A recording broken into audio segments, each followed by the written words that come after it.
Hey everyone, thanks for coming today to the Tyler ISD Dr. Jack L. Davidson Conference Center. It's also our boardroom, and we're here to talk about school funding, school finance today.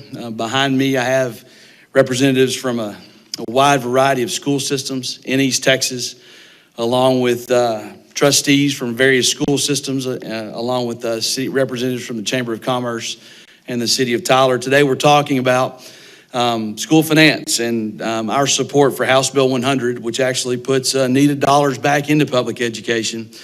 But as everyone's been living with here over the last 3 years, it doesn't nearly address the inflation that we're seeing here across our state and across our country. While it does put needed dollars into public ed, right now the proposal does not meet for the 14.5% inflation inside the basic allotment. It should look upwards of $900, around $700 in the basic allotment to actually just meet to where we can get even, break even.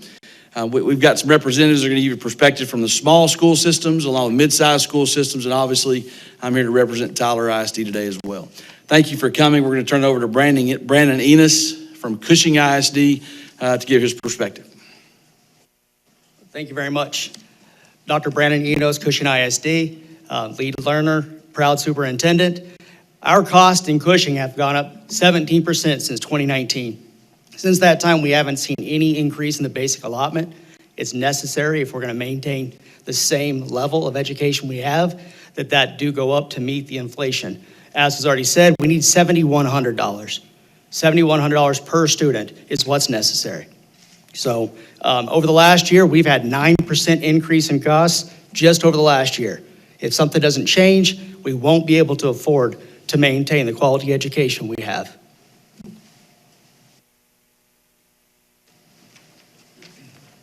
Good morning, Christopher Moran, White House Independent School District. And my comments this morning are centered around local control. East Texas schools are strong because of the local control and the ability for each school board to make decisions that are best for their district. As legislators work to decide how to fund our public school system, we urge them to keep this in mind, because as they make decisions and as they pigeonhole districts with percentages that have to be spent on teacher pay, we recognize that our teachers need to be paid more. But we also have staff of employees that support our teachers, bus drivers, school nutrition workers, and a lot of people that often get overlooked. And we urge our legislators to increase funding, but do it with local control. Allow us to make some decisions to support our teachers and all of those employees that help get kids to school, fed, and care for them as well. Thank you.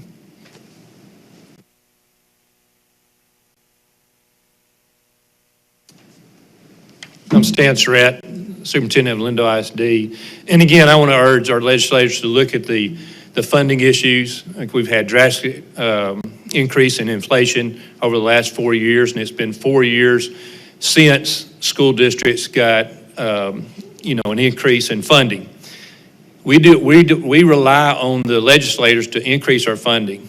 Everybody recently got their estimations on their tax bills from the county appraisal district, and if you notice that, most counties are up about 25%. That does not improve the funding for local school district. That is a windfall for the state.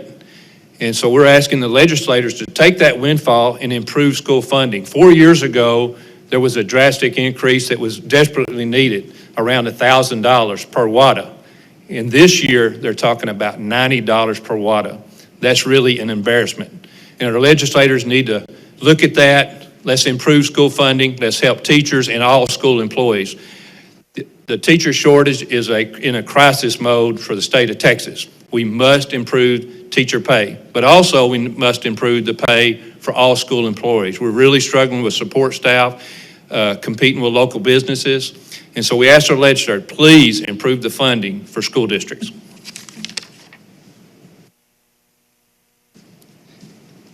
Steve Cluxton, Superintendent at Pine Tree ISD. You know, sometimes I don't think everybody understands how school funding works.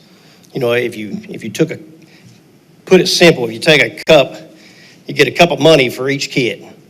And that's for each kid that shows up each day. If they don't show up, we don't get it. But basically, it's filled partly with tax money, and then the state fills it to the top. Well, as your values go up, we fill it up more with your tax dollars. The state gives us less money. So there's no inflation factor in our business. And so as everything goes up, we have to figure out where we cut in order to do that. The teacher shortage is real. The destruction of the family unit is real. Kids not going home to stable homes, that's becoming a bigger problem. Those things they have a lot more needs. That requires more people in order to be able to meet the needs of those kids. That doesn't come cheap. Everything's more expensive. Everybody sees that. Everybody's seen their values go up. But understand, when your values go up, we're not getting more of that money. State of Texas is. These issues are only going to get worse, including the teacher shortage.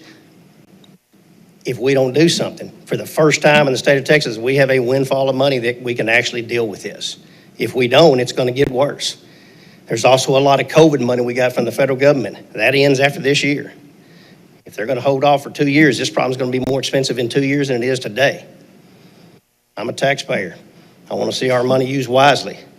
But I know this, I'd rather fix the problem before it gets worse. Thank you.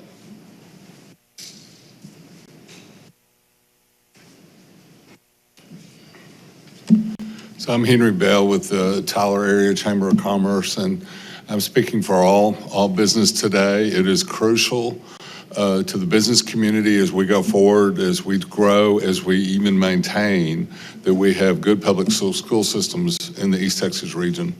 We are depending on those school systems to not only educate, but to teach good skills to our future workforce. And so the funding that it may take to do that is crucial to all of us and to the whole community and to the entire economic outbeing of all of our citizens. So I urge that you all keep up the good work, and hopefully you will receive what you need to be able to do this. Thank you. I want to thank everyone for participating just now. There's no doubt that this is an urgent need. This is a coordinated effort among media markets across the state of Texas at this very moment. So those in Lubbock, those in Dallas-Fort Worth, those in Austin, San Antonio, and Houston, along with other media markets in Texas, are making this call to legislators on May Day, May the 1st, to make sure that they understand that the concern that's happening. We have great representation here that does listen to us in East Texas, but they're just a portion of that, and that's why this is a coordinated effort across the state to tell them that we are very appreciative of what they've been able to do to this point in their budget proposals, but it's not nearly enough.